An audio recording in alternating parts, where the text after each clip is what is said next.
ग्वालियर ही क्यों, पूरे देश के हाई कोर्ट सिविल कोर्ट में बाबा साहेब का प्रतिमा लगनी चाहिए। और भाई प्रतिमा से दिक्कत क्या है। नमस्कार, आप देख रहे हैं जनहित संदेश और पब्लिक संदेश। मैं भी कुमार आप सभी का स्वागत करता हूं। साथियों, भी मौजूद हूं गोह में। आपको बता दूं कि जिस प्रकार से बाबा साहब का मूर्ति ग्वालियर में लग रहा था और वहां के कुछ मनुवादी वकीलों ने बाबा साहब के मूर्ति लगाने का विरोध किया, और विरोध करने के बाद जिस प्रकार से भीम आर्मी अभी तक डटा हुआ है बाबा साहब का मूर्ति लगवाने के लिए, इसी मुद्दे पे बातचीत करने के लिए हमारे साथ में बिहार के कद्दावर युवा नेता भीम आर्मी के शिवशंकर जी हैं, शिवसागर जी हैं। इनसे हम सीधा बातचीत करेंगे और ये जानने का प्रयास करेंगे कि इनका क्या कुछ कहना है। सबसे पहले तो आपका चैनल जनहित संदेश और आपके जो है चैनल के देखने वाले सारे दर्शकों को मेरे तरफ से क्रांतिकारी जय भीम जी। सवाल ये है नेताजी कि जिस प्रकार से ग्वालियर में बाबा साहब का मूर्ति का लगाने से वकीलों ने विरोध किया, इसके बारे में आपका क्या कहना है। देखिए, जो मनुवादी किस्म के जो वकील है वहाँ, उनको पता ही नहीं है कि उसी संविधान के बदौलत पढ़ के आज जो है हम वकालत कर रहे हैं कोर्ट में, और वही लोग जो है बाबा साहब का विरोध कर रहे हैं, मनुवादी किस्म के जो वकील हैं। तो मैं उनको बता देना चाहता हूँ कि देखिए, बाबा साहब इस देश के संविधान निर्माता हैं और उन्हीं का जो संविधान से ये पूरा देश चलता है। आपका कोर्ट कचहरी सब चलता है, थाना दरोगा पूरा सिस्टम चलता है। और जो है मनुवादी किस्म के जो है चंद लोग जो है विरोध कर रहे हैं कि बाबा साहब का मूर्ति ना लगे। तो मैं उन लोगों को बता देना चाहता हूँ कि बाबा साहब का मूर्ति वहाँ लगेगी और भीम आर्मी जो है वहाँ खड़ी है और मूर्ति लगाकर ही रहेगी।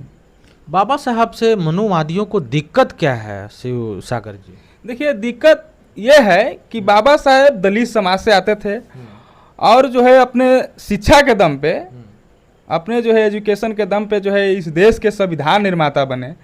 मैं वैसे मनुवादी जो सोच रखते हैं उनको बता देना चाहता हूँ कि उस समय तुम्हारा समाज कहाँ था जिस समय संविधान लिखने की बारी आ रही थी। उस समय जो है बाबा साहब संविधान जो है शिक्षा के बदौलत इस देश के संविधान लिखे और संविधान निर्माता के रूप में जाने जाते हैं। और उनका जलन जो है मनुवादी जो विचारधारा के जो सोच रखते हैं उनको जलन ये है कि वो दलित समाज से आते थे।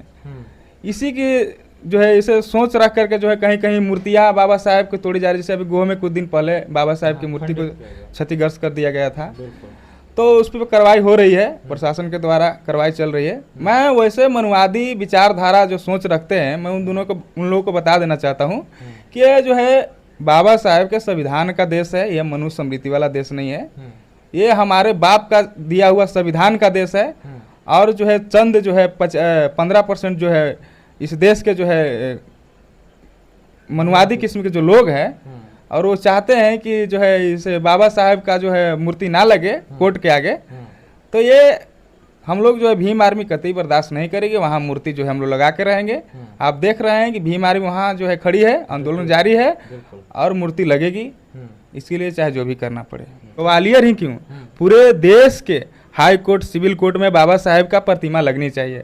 और भाई प्रतिमा से दिक्कत क्या है। जो मनुवादी विचारधारा के लोग जो सोच रख रहे हैं उनको दिक्कत क्या है, क्योंकि उन्हीं के जो है संविधान जो है पढ़ के वकालत कर रहे हैं। तुम छोड़ दो वकालत, फिर जब दिक्कत है तो तुम छोड़ दो वकालत।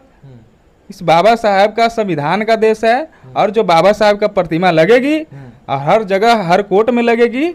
अगर तुमको दिक्कत है तो इस देश के तुम जो है छोड़कर चले जाओ। तुम इस देश संविधान से दिक्कत है तो जो है इस देश के छोड़कर चले जाओ। कि ग्वालियर ही क्यों, सभी हाई कोर्ट में और कोर्ट में बाबा साहब की मूर्ति लगनी चाहिए।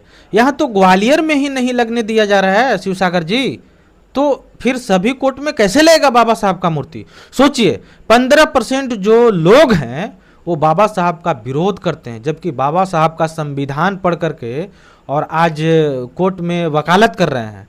लेकिन आप कहते हैं कि 85% की हमारी संख्या है, वो तो कहीं नज़र नहीं आते हैं। आपका खाली भीम आर्मी तो नज़र आ रहा है और तो कोई 85% वाला संख्या वहाँ दिख नहीं रहा है।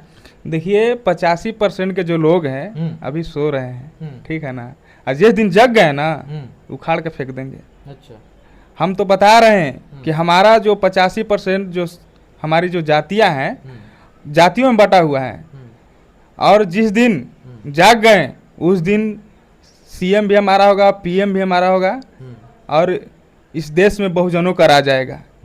हाँ, बिहार में इस बार चुनाव 2025 में आने वाला है, इसके बारे में क्या कहना चाहेंगे? देखिए, बिहार में बाबा साहब का तो बात सारे पार्टी सारे लोग करते हैं, लेकिन उनकी जो विचार है, उनकी जो सोच है, वो धरती पर उतारने के जो है प्रयास नहीं करते हैं। तो जो बाबा साहब और संविधान के बात करेगा वही इस देश पर राज करेगा। और जो है बिहार में बहुत सारी पार्टियां हैं, इस पे मैं ज़्यादा कुछ नहीं कहूँगा, लेकिन जो बाबा साहब का बात करेगा उसी जो है इसी का जो है इस देश में राज चलेगा। चलिए, तो ये थे शिवसागर रविदास जी। इन्होंने अपनी बात को बहुत ही बेबाकी तरीके से रखा है। वीडियो पे आपकी क्या है प्रतिक्रिया, कमेंट करके जरूर बताइएगा। बाकी मिलते हैं किसी दूसरे खबरों के साथ, तब तक के लिए धन्यवाद।